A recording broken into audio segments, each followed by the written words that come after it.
పశ్చిమ బెంగాల్ రాజకీయాల్లో భారీ రాజకీయ భూకంపానికి రంగం సిద్ధమవుతోందా?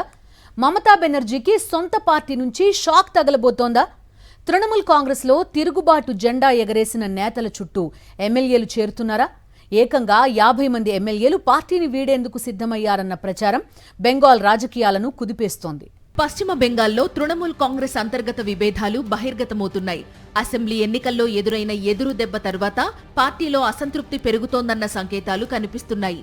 మాజీ రాజ్యసభ సభ్యుడు రితబ్రత్ బెనర్జీ చుట్టూ అసంతృప్త ఎమ్మెల్యేలు సమీకృతమవుతున్నారన్న ప్రచారం రాజకీయ వర్గాల్లో హాట్ టాపిక్ గా మారింది. పార్టీ వ్యతిరేక కార్యకలాపాలకు పాల్పడ్డారంటూ రితబ్రత్ బెనర్జీ, సందీపన్ సాహాలను టీఎంసీ బహిష్కరించినప్పటికీ వారి ప్రభావం తగ్గలేదనే చర్చ సాగుతోంది. కోల్కతాలో పలుమార్లు రహస్య సమావేశాలు జరిగినట్లు సమాచారం. రితబ్రత్ వర్గానికి చెందిన 50 మంది ఎమ్మెల్యేలు మమతా బెనర్జీకి దూరమయ్యే అవకాశం ఉందన్న వార్తలు రాజకీయంగా సంచలనం రేపుతున్నాయి.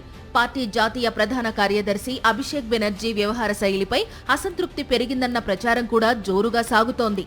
ఇదే సమయంలో మమత నివాసంలో జరిగిన కీలక సమావేశానికి పెద్ద సంఖ్యలో ఎమ్మెల్యేలు గైర్హాజరు కావడం చర్చనీయాంశమైంది. పరిస్థితి మరింత ముదిరితే టీఎంసీ 2 వర్గాలుగా చీలిపోయే ప్రమాదం ఉందని రాజకీయ విశ్లేషకులు అంచనా వేస్తున్నారు. చీలిక వర్గానికి నేతృత్వం వహిస్తున్న రితబ్రత్ బెనర్జీ ప్రతిపక్ష నేత అవుతారనే వార్తలు జోరుగా వినిపిస్తున్నాయి. అలా జరిగితే అసలైన టీఎంసీ ఎవరిదన్న వివాదంతో పాటు పార్టీ పేరు, ఎన్నికల గుర్తుపైన న్యాయ పోరాటం తప్పదన్న అభిప్రాయాలు వ్యక్తమవుతున్నాయి.